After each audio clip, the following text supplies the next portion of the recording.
Hello everyone, I am Zahra from Self-Care for Educators. I hope you are doing really well. As you know, in this module we are talking about well-being in the classroom. Personally, well-being in the classroom for me includes the peaceful atmosphere of the class when there is no source of stress or anxiety from inside or outside of the class for both students and teacher, and when neither students nor teachers suffer from any physical or mental problem condition. And also the physical aspects of the class are important for me as well. The noise from outside of the class, inside, the light, air conditioning, heat, the furniture of the class, the colors and walls. When everything is okay, I think students are ready to learn effectively and teachers are ready to teach effectively. So this is the meaning of well-being in the classroom. The motivation, in fact, is very important for me. As you have seen, there are a number of very informative and useful sources shared with us. Thank you, Nelly, for sharing these sources.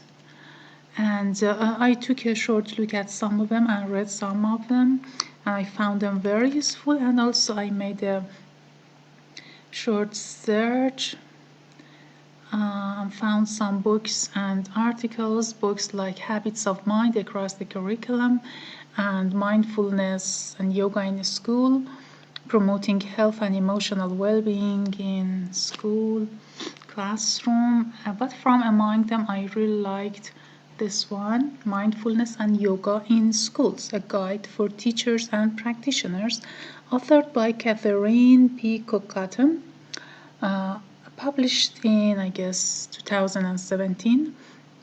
The book includes some very informative chapters that I can just mention some of the highlights. Just let's take a look at the structure of the book. The book includes 4 parts: a model for self-regulation and engagement, including 3 chapters. Part 2, mindfulness in educating for self-regulation and engagement, including chapters 4 to 8. And yoga for educating for self-regulation and engagement, combining yoga and mindfulness in the class. And finally, in part 4, we've got only chapter 14 that describes developing a questionnaire for analyzing and evaluating mindfulness among people. Now just let's take a very short look at some points, some interesting points in the book. Here on the first page, I found this quotation very interesting. The quotation is about learning, and based on this quotation, you can see how this book views learning and how the models and conceptual frameworks can be put together based on this view of learning. It is quoted by Carl Rogers from the book Freedom to Learn. Learning how to learn is the element that is always of value. I'm talking about learning, the insatiable curiosity, significant, meaningful experiential learning. When such learning takes place, the element of meaning to the learner is built into the whole experience. Good. So we are looking at the meaningful, transformative learning. Now let's go to see how the author views the importance of students.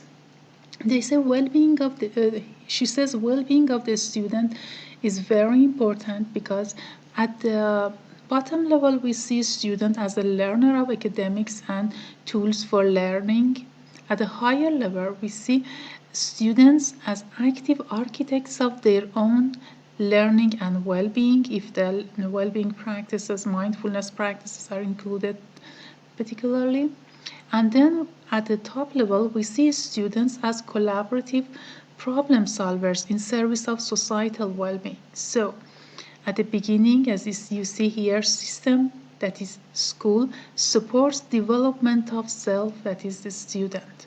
And later, when students are at a higher level, well supported, the self or student can support the development of the system. So this mutual relationship shows the importance of supporting the well-being of students to be effective learners. But how these learners can be effective learners? Let's go to the page that describes it. Oops. Yes, the effective learner. For learning to be effective, the self or student needs to enhance well-being of two aspects or two wings, the internal system and the external system. The internal system includes the cognitive, emotional, and physiological aspects of self or student. Cognitive, that is their thoughts, emotional, that is their feelings, and physiological, that is their body, through self-regulation and care. Self-regulation and care can enhance the well-being of these aspects of the students, so well-being of the internal system.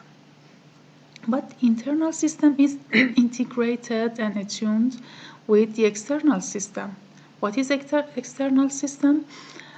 This the microsystem or family, exosystem or school and community, and macrosystem or culture and society. These include the external system. Well-being of this external system enhances through intentional reflective engagement of the students whose internal system is fostered. So it is the importance of creating the effective learners. Now let's take a look at some other suggestions from about practices and well-being practices, mindfulness practices in the classroom. There are many suggestions for teachers how to prepare themselves to be good practitioners of mindfulness in the classroom.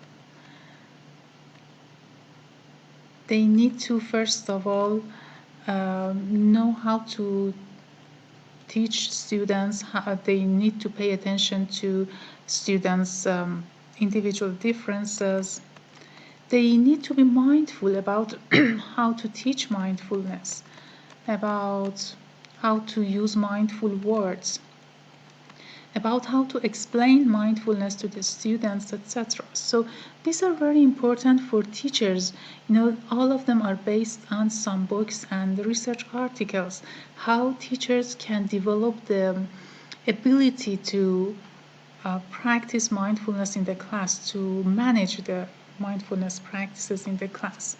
And then we've got some practices, some examples of practices like getting seated, how to teach breathing awareness, and different types of meditation, visualization, and these are all suggestions for mindfulness practices in the classroom.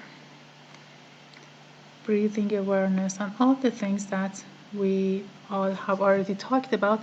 This book tells how to apply them in the classroom.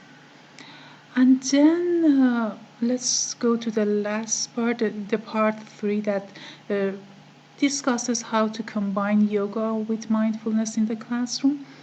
And then last part, let me go to page. This part shows how to,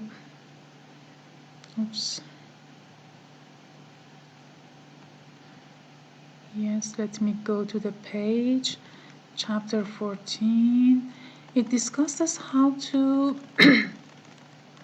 evaluate mindfulness and self-care in among practitioners. Let me enlarge it. It talks about some aspects, some domains. Some domains of mindful self-care, and says that there are some general aspects and something about nutrition and hydration, exercise, self-soothing, self-awareness, mindfulness, rest, relationships, environments, self-compassion, and spiritual practice. These are different domains and aspects of mindfulness. Then the author has developed a questionnaire using all these factors. And yes, it says that this is a process, mindful self-care process. First of all, we've got mindful awareness of self-care as essential to our well-being. Then we assess these domains through that instrument like this questionnaire, for example. Then based on this assessment we can set goals, and then the last part is engagement in self-care behavior, and this is a process. It is not just linear. And here we've got we've got some items of the questionnaire. The self-care general item includes, for example, I engage in a variety of self-care strategies, I planned my self-care, I explored new ways to bring self-care into my life. About nutrition and hydration, we've got items like I drank at least 6 to 8 cups of coffee, up to I planned my meals and snacks. About exercise, again, we've got some items like I planned or scheduled my exercise for the day, and these are all items of this questionnaire. Through this questionnaire, then they can be, we can score ourselves and see how mindful person we are. Of course, there might be some criteria and rubric for finding the score, for interpreting the score. Well, this was all about one of the sources that I found very interesting. I hope you have found more interesting sources and share with us. Thank you so much for your attention. Have a nice time.